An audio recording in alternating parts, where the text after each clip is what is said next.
My lord, ગીરના જંગલમાં સિંહોનું નિકંદન માત્ર ને માત્ર માલધારી પ્રજાના કારણે જ થયું છે. જો જલ્દીમાં જલ્દી આ જંગલ ખાલી કરાવવામાં નહીં આવે ને તો ગીરના જંગલમાંથી સિંહો ખલાસ થઈ જશે. फर्स्ट टाइम कमिंग सासन के पहले कमिंग? ના ના, નેવર બિફોર. वेलकम. सासन नहीं देखा तो क्या देखा? આ વિલાયતી માણસો જંગલના ઝાડ પાન પશુ પંખી માં કાંઈ અલગ દર્શન કરે છે. Live in the jungle. Four eyes need two front અને ટુ બેક. મારે જંગલ જોવું છે. તું છે ને તું બનતા બોલતા બોલતા હાંજ પાડીશ. વોટ ઇઝ ગોરલ એન્ડ જાંબો? અમારા ગીરમાં માણા હોય કે માલ અંદાજના નામ હોય.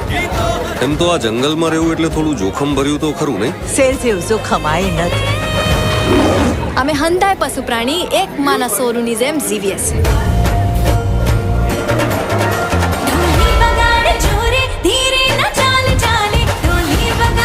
I don't believe in all this. સવાલ તારી શ્રદ્ધાનો નથી, મારી શ્રદ્ધાનો છે. હિરલ, વીજળીનું બચ્ચું ખોવાઈ ગયું છે. સિંધુડો એમ કેમ છે ને? કોઈએ ગોળી મારી દીધી છે. આ જંગલમાં માણા હોય કે જાનવર હંધાય એકબીજાના લોહીના તરસ્યા છે. કોઈની નજર લાગી છે આ ગીર ઉપર. તું ભણવા નહીં પણ કઈક બીજું જ કરવા આવ્યો છે. મને તો તારા ઉપર શક છે. જ્યાં સુધી આ કૂકો જીવે છે ત્યાં સુધી ગીરના એકેય હાવજનો વાળ વાંકો નહીં થવા દો. આજ્ઞા કરો, આ તો ઘરમાં ઘૂસી ગયો. ઈ આપણા ઘરમાં નથી ઘૂસ્યો, આપણે એના ઘરમાં ઘૂસ્યા છીએ. આ ગીર એનું ઘર છે. બહારના માણસો એના ફેમિલીને ફરેજ કરવા આપણા ફેમિલીને ભંગોળતા જાય છે. ગીરમાં કોઈ વિદેશી આવ્યો છે? આયમાના નેડો ઉતરો તો એનાથી આપણે સાવચેત રહેવું પડે. હવ મર્યાદામાં રે તો હારી વાત છે, બાકી આણે જો મર્યાદા મેલીને તો કોઈને જીવવા નહીં દે. જેની આંખમાં ન હોય ડર કે દગો, સિંહ થઈ જાય એનો હગો.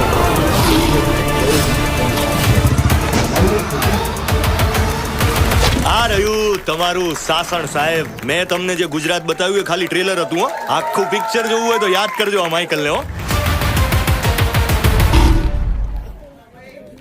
વેલકમ. ઘણી બધી ફિલ્મો, સાઉથની ફિલ્મોથી માંડીને હિન્દી ફિલ્મોમાં પણ જેણે પોતાના અભિનયથી પોતાનું એક અલગ સ્થાન બનાવ્યું છે. આ ફિલ્મના વિલન ખલનાયક ચિરાગ જાની.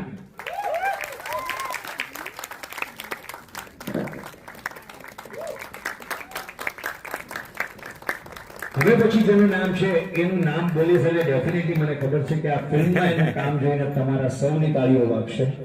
આ ફિલ્મની નાયિકા અંજલિ બારોટ.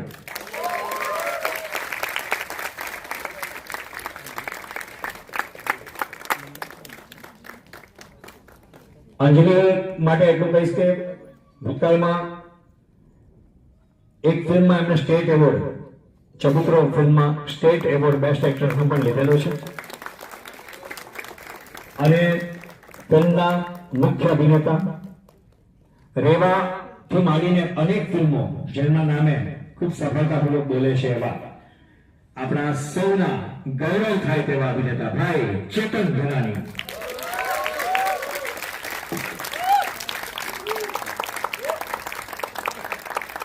આ ફિલ્મ આટલા કલાકારો, આટલા ટેકનિશિયનો સાથે સફળતાપૂર્વક બની અને રિલીઝ થઈ એના માટે હું ક્રેડિટ આપીશ આ ફિલ્મના ડિરેક્ટર અશોક ઘોષ.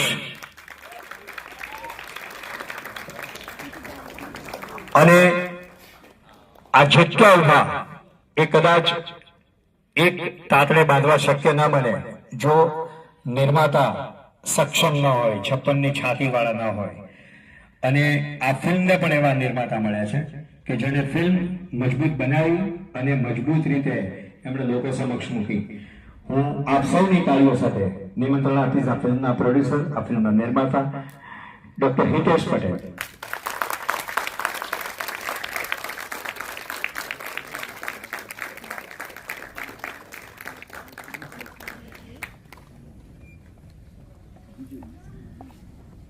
ડોક્ટર હિતેશ પટેલ અહીંયા હાજર છે ત્યારે આ માઇક્રોફોન હું પહેલા એમને સુપ્રત કરું, આપની સાથે બે શબ્દો વાત કરે. પ્લીઝ હિતેશભાઈ. ચેતન્ય.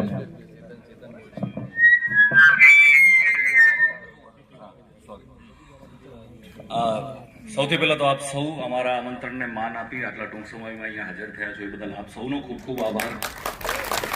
ખૂબ ખૂબ આભાર. અને બીજું કે એક બીજા વ્યક્તિનો જે બધાનું ઇન્ટ્રોડક્શન કરાવી રહ્યા છે એવા અભિલાષ ઘોડાનો પણ હું અહીંયા આભાર માનવા માંગુ છું, કેમ કે આ આયોજન એમને જે આટલા ટૂંક સમયમાં કરી આપ્યું છે. હજી બીજું આગળ જે પણ અમારો ઘણા બધા કામો એના એકચ્યુઅલી આ પેલા એ વ્યક્તિ છે ટ્રબલ શૂટર વ્યક્તિ કહેવાય ને, ટ્રબલ શૂટર વ્યક્તિ છે, તો એને એમનો ખાસ આભાર માનું છું હું. અને આપ સૌને રિક્વેસ્ટ કરું છું કે જો આપને ફિલ્મ ગમી હોય તો સોશિયલ મીડિયા પર અને બધે આ ફિલ્મ વિશે લખજો, કહેજો બધાને. પબ્લિકને તમે કહેશો, જેને જોઈ છે ઓડિયન્સ કહેશે તો એ વધારે માનશે અમારા કરતા, કેમ કે અમારી પિક્ચર છે તો કહેશે તમે તો બધા સારું જ બોલશો ને, પણ તમે રિવ્યુ લખશો તો એ જેન્યુઇન ગણાશે. એટલે થેન્ક યુ વેરી મચ. આપ સૌનો ફરીથી ખૂબ ખૂબ આભાર. Anjali, you want to say something? એની મહેનત ખૂબ છે અને જેમ કીધું એમ અમે સિંહ બચાવ્યા, તમે પિક્ચર બચાવજો બાળકો. પિક્ચર લાઈક ગુજરાતી ફિલ્મોમાં ઘણા લોકો કહે છે, કેમ કે હું સાઉથમાં ઘણું કામ કરું છું, તો ઘણા લોકો કહે છે યાર ગુજરાતીમાં કેમ કંઈ નવું નથી બનતું. તો heads of to the producer કે આવું કંઈક અલગ સબ્જેક્ટ લઈને આવ્યા છે માર્કેટમાં, કે ભાઈ ઘણા લોકો રિસ્ક નથી લેતા કે ભાઈ ગુજરાતી ફિલ્મો બનાવશું, ચાલશે નહીં ચાલશે, ઇન્કમ આવશે નહીં આવશે, પણ એવું જો વિચારશે તો આગળ આપણી ગુજરાતી ઇન્ડસ્ટ્રી વધશે નહીં. તો એના માટે ખૂબ ખૂબ ધન્યવાદ પ્રોડ્યુસર સાહેબ.